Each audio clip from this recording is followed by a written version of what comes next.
Views YouTube ఛానల్ను subscribe చేయండి, మా వీడియోలను లైక్ చేయండి. నమస్కారం. వ్యూస్ ఛానల్కి స్వాగతం. పాటపై ఒక మాట అని మనం పాట గురించి మాట్లాడుకుంటున్నాం. గతంలో వచ్చిన సినిమాల్లోని అంటే పాత సినిమాలలో వివాహ జీవితానికి సంబంధించిన అందమైన పాటలు అంటే జీవితాన్ని ఆనందమయం చేసుకోవడానికి ఉపయోగపడే పాటల గురించి మాట్లాడుతున్నాం మనం.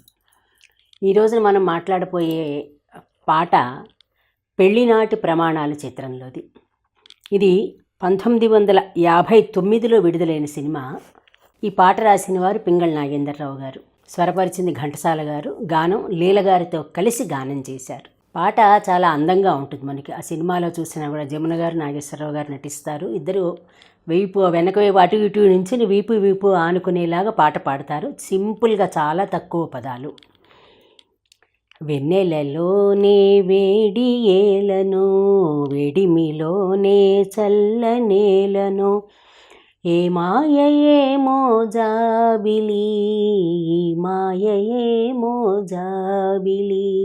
వెన్నెలలోనే వేడి ఏలను, వేడిమిలోనే చల్లనేలను.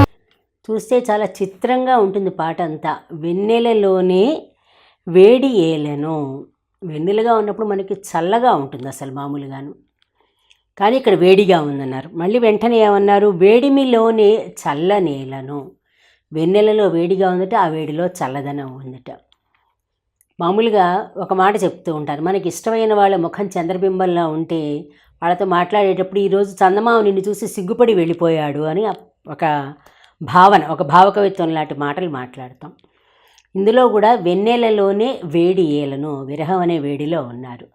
ఆ వేడిలోనే వాళ్ళిద్దరు కలిసేసరికి వాళ్ళిద్దరికి చల్లదనం కలిసిందంటే ఇద్దరు ఎంత హాయిగా జీవితం గడపాలి.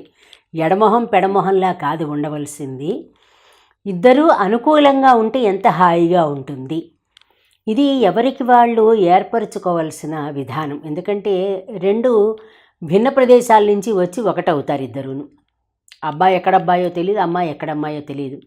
లవ్ మ్యారేజ్ చేసుకున్నా, అరేంజ్ మ్యారేజ్ చేసుకున్నా, ఎక్కడైనా సరే అకస్మాత్తుగా పరిచయం అయ్యే వ్యక్తులు జీవితంలో, కానీ జీవితాంతం వాళ్ళతోటే ఉండే ఒక గొప్ప సిస్టమ్ పెళ్ళి అనేది.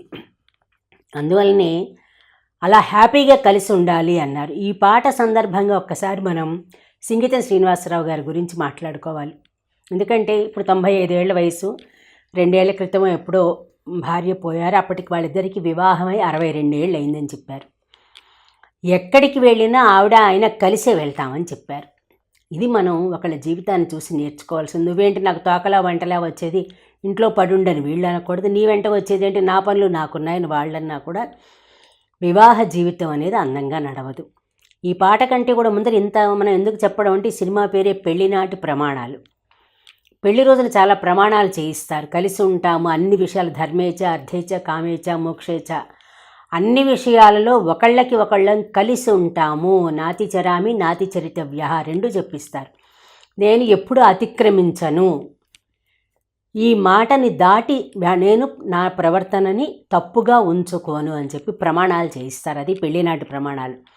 మంత్రాలతో చేయించిన పెళ్ళైనా అవ్వచ్చు, లేకపోతే కమ్యూనిస్టు సిద్ధాంతాలతో చేయించే పెళ్ళైనా సరే, ఒకళ్ళు సంస్కృతంలో ప్రమాణం చేస్తే ఒకళ్ళు తెలుగులో ప్రమాణం చేస్తారు, అంతకంటే తేడా ఏం లేదు. ఏ భాషలో ప్రమాణం చేయించినా దాని అర్థం ఏంటంటే ఇద్దరు కలిసి ఉండాలి అని. అందుకని ఇప్పుడు పాటలోకి ఎడదాం. వెన్నెలలోనే వేడి ఏలను, వేడిమిలోనే చల్లనేలను, ఏ మాయ ఏమో జాబిలి. ఏమైందో ఏమిటో జాబిలి మాకు అర్థం కావటం లేదు, ఈ మాయ ఏమిటి జాబిలి అని ప్రశ్నిస్తున్నారు. ఏ మాయ ఏమో అన్న చోట ఏమాయిందో మాకు తెలియట్లేదు, ఈ మాయ ఏమిటి అని అడుగుతాను. మాయ అనేదాన్ని 2 చోట్ల, ఏ మాయ అనే చోట ఒక పదం కిందను, ఈ మాయ అనే చోట 2 పదాల కింద చెప్పారు. వెన్నెలలోనే వేడి ఏలను, వేడిమిలోనే చల్లనేలను, ఏ మాయ ఏమో జాబిలి, ఈ మాయ ఏమో జాబిలి. ఎంతైనా సరే మనకి మామూలుగా ఒక విరహానికి కానీ ఒక ప్రేమకి కానీ చిహ్నంగా చెప్పేటప్పుడు వసంతము, మన్మధుడు చెప్పినట్టుగానే వెన్నెలను కూడా చెప్తారు. వెన్నెలలో ఉంటే ఆ వెన్నెల కారణంగా మనసు ఆహ్లాదంగా మారుతుంది, ఒకరి మీద ఒకరికి అనురాగం పెరగడానికి అవకాశం ఉంటుంది. ఇప్పుడు చందమామను చూసే ఓపిక కూడా లేదు, ఫోన్లు చూసుకోవడంతో సరిపోతుంది మనకి. ఒక్కసారి పౌర్ణమి అప్పుడు కానీ అలాంటప్పుడు కొంచెం మేడ ఎక్కి లేకపోతే ఆరు బయటకు వచ్చి చందమామని చూసి ఆస్వాదించుకుంటే కనుక చాలా హాయిగా ఉంటుంది జీవితం. చంద్రుడు ఏముంది, మట్టే కదా అనుకుంటే మనం చేసేదేం లేదు. ఆ మట్టే దూరం నుంచి మనకి ఎంత అందంగా తెల్లగా కనిపిస్తుంది, చంద్రబింబం అది మనం చెప్పేది అది.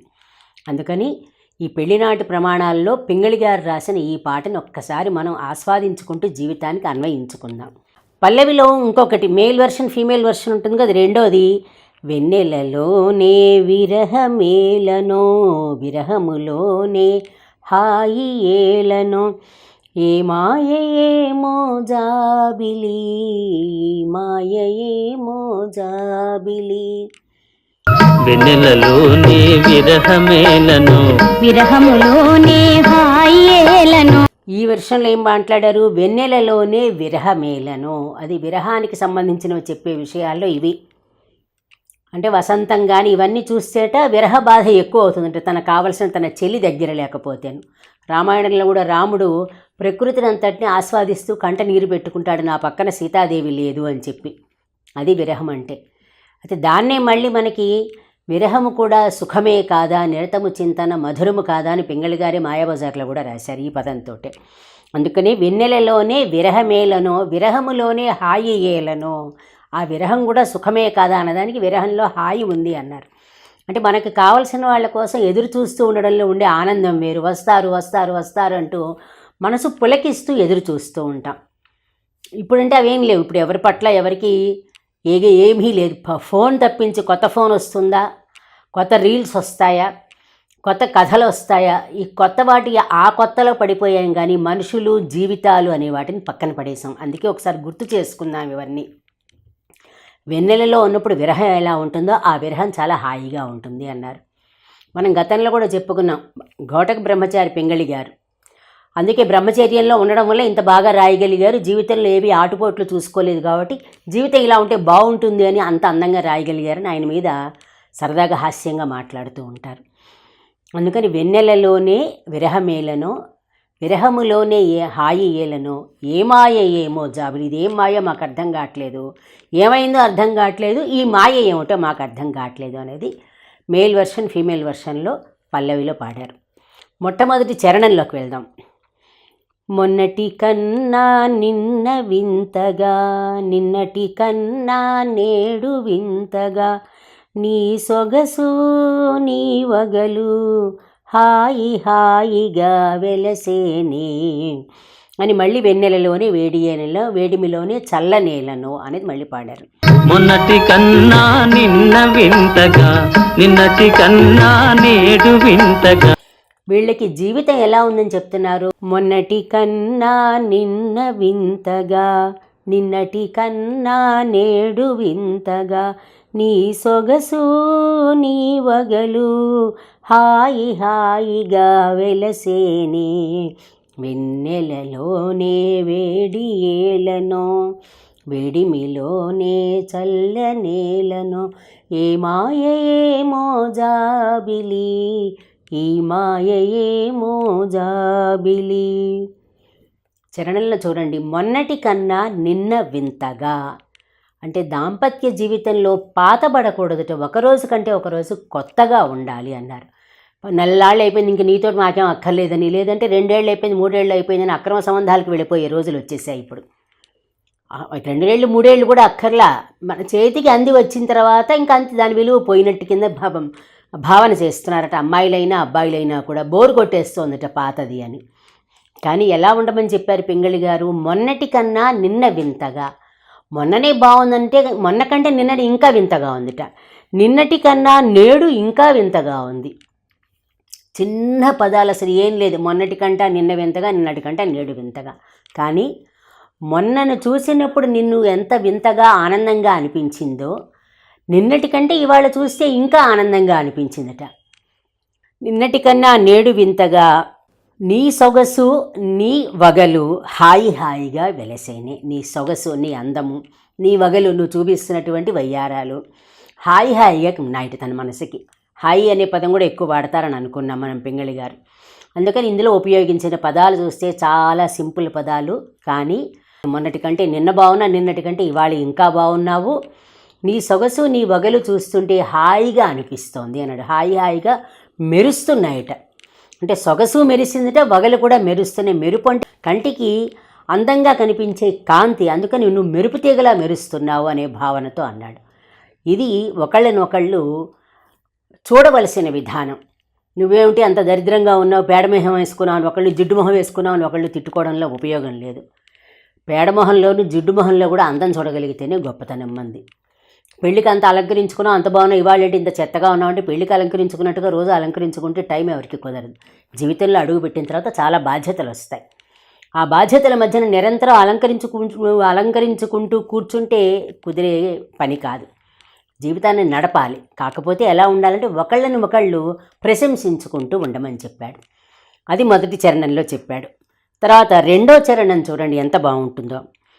రూపము కన్నా చూపు చల్లగా, చూపుల కన్నా చెలిమి కొల్లగా, నీ కళలు నీ హొయలు చల్ల చల్లగా విరిసేని, విరహములోనే హాయి ఏలనో, వెన్నెలలోనే విరహమేలనో, ఏ మాయ ఏమో జాబిలి, ఈ మాయ ఏమో జాబిలి.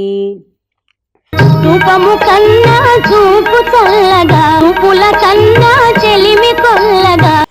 రూపము కన్నా చూపు చల్లగా. మనం చాలాసార్లు చెప్పుకుంటున్నాం, వివాహంలో బాహ్య సౌందర్యం కంటే కూడా లోపల ఉండే అంతఃసౌందర్యానికి ప్రాధాన్యం ఇవ్వాలన్నారు. బయటికి చాలా అందంగా కనిపించవచ్చు, లోపల కారాలు మిరియాలు నూరొచ్చు. కానీ ఇక్కడ ఏమన్నారు ఈయన, రూపము కన్నా చూపు చల్లగా. నీ రూపమే చల్లగా ఉందనుకుంటే నీ రూపం కంటే నీ చూపు చాలా చల్లగా ఉంది. చూపు చల్లగా ఏమిటి అసలు మనం అనేది? చూపులో అనురాగం ఉందంటే మరొకటి అంటాం.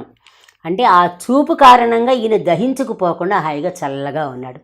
చూపులతో చంపేసేయకు. ఆ కళ్ళల్లో ఏమిటంత క్రోధం వెలిగిపోతే మండిపోతున్నాయి అగ్నిజ్వాలలు అంటాం కదా, ఆ కళ్ళల్లో ఎర్రజీరలు ఏమిటి అంటాం. అవి కాకుండా చూపులో చల్లదనం ఉంది. పింగళి గారి ప్రయోగమే ఇలా ఉంటుంది. లోపలికి వెళ్ళాలి, పైకి చాలా చిన్న పదాలు ఉంటాయి అనుకున్న, లోతుల్లోకి వెళ్తేనే అర్థమవుతుంది. రూపము కన్నా చూపు చల్లగా, చూపుల కన్నా చెలిమి కొల్లగా. నీ చూపు కంటే కూడా నీ చెలిమి ఇంకా చాలా బాగుంది. చూపే బాగుంది, నీ రూపమే అనుకుంటే రూపు కంటే చూపు బాగుంది, చూపు కంటే చెలిమి ఇంకా, అంటే నువ్వు చూపించే ప్రేమ చాలా బాగుంది. ఇది మనిషికి ఉండవలసింది. రూపం ఉంటే అదొకటే చాలదు, రూపుతో పాటు అందమైన మనసు ఉండాలి, అనురాగం చూపించే లక్షణం ఉండాలి. ఇది ఇద్దరికీ, ఒకళ్ళకి కాదు, ఆడవాళ్ళకి చెప్పడం కాదు, ఇది ఇద్దరికీ ఉండాలి. దాంపత్య జీవితంలో భార్యాభర్తలు ఇద్దరు ఒకరి పట్ల ఒకరు ఉండాలి, ఒకళ్ళకి ఉండి ఒకళ్ళు ఉండకపోవడం కాదు. ఆ తర్వాత ఇంకా ఏమన్నాడు, ఇలా చల్లగా ఉన్న తర్వాత నీ కళలు నీ హొయలు చల్ల చల్లగా విరిసేని. ఇందాక హాయి హాయిగా వెలసేని అన్నారు, ఇప్పుడు నీ కళలు నీ హొయలు. నువ్వు చూపించే కళలు, కళలంటే ఇక్కడ మనకి లలిత కళలు అని కాదు, నువ్వు చూపించే ప్రతి పని కళాత్మకంగా నువ్వు చేసే పని. నీ కళలు నీ హొయలు. నీ హొయలు అన్నా కూడా మామూలుగా శరీరానికి సంబంధించింది అంటాం, కానీ అదొక్కటే బాహ్యానికి సంబంధించింది కాదు. నువ్వు చూపించే హొయలు, నీ మాటలోని అందము, నీ మాటలోని తీయదనము, నీ ప్రవర్తనలోని హొయలు, ఇవన్నీ కూడా చాలా బాగున్నాయి, చల్లగా ఉన్నాయి. చల్ల చల్లగా విరిసేని. అసలు పదాలే చూడండి, మనం ఉపయోగించే పదాలతోటే మన మనసు ఎలా ఉంటుందో మనకు అర్థమవుతుంది. అంటే మన మనస్సు అంటే మన మనసుతో బయట వాళ్ళకి అర్థమవుతుంది, అవతల వాళ్ళకి మనం ఏం మాట్లాడాము, మన మనసు ఏ విధంగా ఉంది అనేది మన పదాలని బట్టి అర్థం చేసుకుంటారు. పింగళి గారు ఉపయోగించిన ఈ పదాలని ప్రతి వాళ్ళు దాంపత్య జీవితంలో దాన్ని అన్వయించుకుంటూ ఉంటే కనుక జీవితం అంత హాయిగా ఉంటుంది. ఏ మాయ ఏమో జాబిలి, జాబిలి ఏమైందో మాకు తెలియట్లేదమ్మా, ఈ మాయ ఏమిటో మాకే అర్థం కావట్లేదు. అంటే మా ఇద్దరి మధ్యన ఇంత అనురాగం ఎలా ఉంటుందో మాకే తెలియటం లేదు, ఇది ఎవరికి మాయో తెలియటం లేదు, ఎలా జరిగిందో మాకు తెలియట్లేదు. అంటే నేను నిన్ను ఇష్టపడుతున్నాను, నువ్వు నన్ను గుర్తించట్లేదు అని ఎవరూ మాట్లాడకూడదు. నేను ఎంత చేసినా నాకు గుర్తింపు రాలేదు అని తెలియకూడదు. ఏమీ తెలియకుండా ఒక మాయలాగే గడిచిపోవాలి జీవితం అంతా. అలా ఉంటేనే ఆ జీవితం హాయిగా ఉంటుందని ప్రమాణం చేసుకోమని చెప్తున్నారు. మన పెళ్లినాటి ప్రమాణాలు అది. ఆ పెళ్లినాటి ప్రమాణాలు ఎలా ఉంటాయో దాన్ని పాట రూపంలో చూపించారు. ప్రతి పదాన్ని ఒక్కసారి జాగ్రత్తగా వినండి. పాటని పాటగా కాకుండా పాటని జాగ్రత్తగా వినండి. పాటల గురించి చేసినప్పుడు కొందరు అంటున్నారు, ఇప్పుడు జీవితాలు ఎందుకు ఉంటాయండి ఇలా అనవసరం ఇలాంటివి చేయటం అని. ఏది అనవసరం కాదు, ఎప్పుడో ఒకప్పుడు ప్రతిదీ మనకు ఉపయోగపడుతుంది జీవితంలో. ఎవరు చెప్పిన మంచి మాట అయినా సరే ప్రతి మాట ఎప్పుడో ఒకప్పుడు తప్పనిసరిగా మనకి జీవితంలో ఉపయోగించి తీరుతుంది. కాబట్టి మళ్ళీ ఒక్కసారి చివరిగా చెప్పేది ఏంటంటే, ఈ పెళ్లినాటి ప్రమాణాలు సినిమాలోని పాటని ఒకసారి వీడియో చూడండి. పాటని అంటే మొత్తం ఆడియోని మాత్రం ఒక 10 సార్లు వినండి. వినడం అంటే చెవులతో కాదు, మనసుతో వినండి. పదాలని మనసుకి వంట పట్టించుకోండి. మీ ఇంట్లో పెళ్లి చేసుకోబోతున్న పిల్లలకి ఒక్కసారి వాటిని ఎక్స్ప్లెయిన్ చేయండి. వాళ్ళకి ఇవి తెలియవు కాబట్టి వాళ్ళని తప్పు పట్టట్లేదు, రోజుల ప్రకారం మారుతూ ఉంటారు కాబట్టి. కొంచెం పెద్దవాళ్ళు ఇదిగో జీవితం ఇలా ఉండాలి అనేది ఒక ఉపన్యాసం ఇచ్చినట్టు కాకుండా వాళ్ళతో పిల్లలుగా కలిసిపోతూ వాళ్ళకి నచ్చే భాషలో చెప్పాలి. ఎప్పుడు నేను ఉపన్యాసం ఇస్తాను, నేను ఇలాగే చెప్తాను, నాకు ఇలాగే తెలుసు అంటే కుదరదు. వాళ్ళ స్థాయికి మనం దిగి వాళ్ళకి అర్థమయ్యే భాషలో ఒక్కసారి ఈ పాటల్ని చెప్పి వినిపించి అర్థాన్ని వాళ్ళకి వివరించండి. పెళ్లి చేసుకుని 3 నెలలకు విడిపోకుండా 30 ఏళ్ల జీవితం హాయిగా గడిచేలాగా తల్లిదండ్రులు ప్రయత్నం చేయండి. ముఖ్యంగా చెప్తున్నది అది.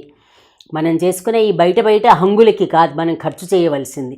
హంగులు, షూటింగ్లు, ప్రీ వెడ్డింగ్ షూట్లు, ఇవన్నిటికీ లక్షలు ఖర్చు చేసే మీరు ఏమాత్రం ఖర్చు లేని ఇటువంటి పాటల్ని వినిపించి వాళ్ళ మనసుల్ని సాంత్వన చేసి, పెళ్ళి అయితే జీవితం ఇలా ఉండాలి, మీరు ఇలా ఉంటే మీరు హాయిగా ఉంటారు అనేది వాళ్ళకి వివరించండి. కనీసం ఇప్పటికైనా ఇలాంటి పాటలు వినడం వల్లైనా విడాకుల సంఖ్య తగ్గుతుందని ఆశిద్దాం మనం. నమస్కారం.